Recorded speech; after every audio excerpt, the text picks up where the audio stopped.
Hi, boys and girls. It's time for the next story in The Wizard of Oz by L. Frank Baum. I really hope you've been enjoying the book so far. And in this chapter, we're going to meet the Cowardly Lion. All this time, Dorothy and her companions had been walking through the thick woods. The road was still paved with yellow brick, but these were much covered by dried branches and dead leaves from the trees, and the walking was not at all good. There were few birds in this part of the forest, for birds love the open country where there is plenty of sunshine, but now and then there came a deep growl from some wild animal hidden in the trees. These sounds made the little girl's heart beat fast, for she did not know what made them. But Toto knew, and he walked close to Dorothy's side and did not even bark in return. "How long will it be," the child asked of the Tin Woodman, "before we are out of the forest?" "I cannot tell," was the answer, "for I have never been to the Emerald City. But my father went there once when I was a boy, and he said it was a long journey through a dangerous country. Although nearer to the city where Oz dwells, the country is beautiful.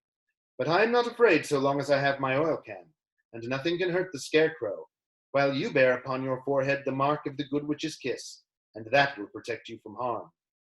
"But Toto," said the girl anxiously, "what will protect him?" "We must protect him ourselves if he is in danger," replied the Tin Woodman. Just as he spoke, there came from the forest a terrible roar, and the next moment a great lion bounded into the road. With one blow of his paw, he sent the Scarecrow spinning over and over to the edge of the road, and then he struck at the Tin Woodman with his sharp claws. But to the lion's surprise, he could make no impression on the tin, although the woodman fell over in the road and lay still. Little Toto, now that he had an enemy to face, ran barking toward the lion, and the great beast had opened his mouth to bite the dog, when Dorothy, fearing Toto would be killed and heedless of the danger, rushed forward and slapped the lion on the nose as hard as she could, while she cried out, "Don't you dare hurt Toto! You ought to be ashamed of yourself, a big beast like you, to bite a poor little dog." "I didn't bite him," said the lion as he rubbed his nose with his paw where Dorothy had hit it. "No, but you tried to," she retorted. "You are nothing but a big coward." "I know it," said the lion, hanging his head in shame. "I've always known it, but how can I help it?" "I don't know, I'm sure. To think of your striking a stuffed man like the poor Scarecrow." "Is he stuffed?" asked the lion in surprise, as he watched her pick up the Scarecrow and set him upon his feet while she patted him into shape again. "Of course he's stuffed," replied Dorothy, who was still angry. "That is why he went over so easily," remarked the lion. "It astonished me to see him whirl around so. Is the other one stuffed also?" "No," said Dorothy, "he's made of tin," and she helped the woodman up again. "That's why he nearly blunted my claws," said the lion. "When they scratched against the tin, it made a cold shiver run down my back. What is that little animal you are so tender of?" "He's my dog Toto," answered Dorothy. "Is he made of tin or stuffed?" asked the lion. "Neither. He's a, a meat dog," said the girl. "Oh, he's a curious animal, and seems remarkably small now that I look at him. No one would think of biting such a little thing except a coward like me," continued the lion sadly. "What makes you a coward?" asked Dorothy, looking at the great beast in wonder, for he was as big as a small horse. "It's a mystery," replied the lion. "I suppose I was born that way. All the other animals in the forest naturally expect me to be brave, for the lion is everywhere thought to be the king of beasts. I learned that if I roared very loudly, every living thing was frightened and got out of my way. Whenever I've met a man, I've been awfully scared, but I just roared at him, and he has always run away as fast as he could go. If the elephants and the tigers and the bears had ever tried to fight me, I should have run myself. I'm such a coward. But soon as they hear me roar, they all try to get away from me, and of course I let them go." "But that isn't right. The king of beasts shouldn't be a coward," said the Scarecrow. "I know it," returned the lion, wiping a tear from his eye with the tip of his tail. "It is my great sorrow, and makes my life very unhappy.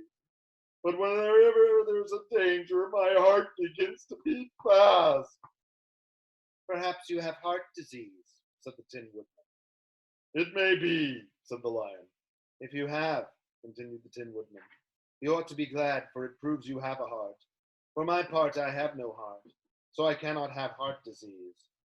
Perhaps, said the lion thoughtfully, if I had no heart, I should not be a coward.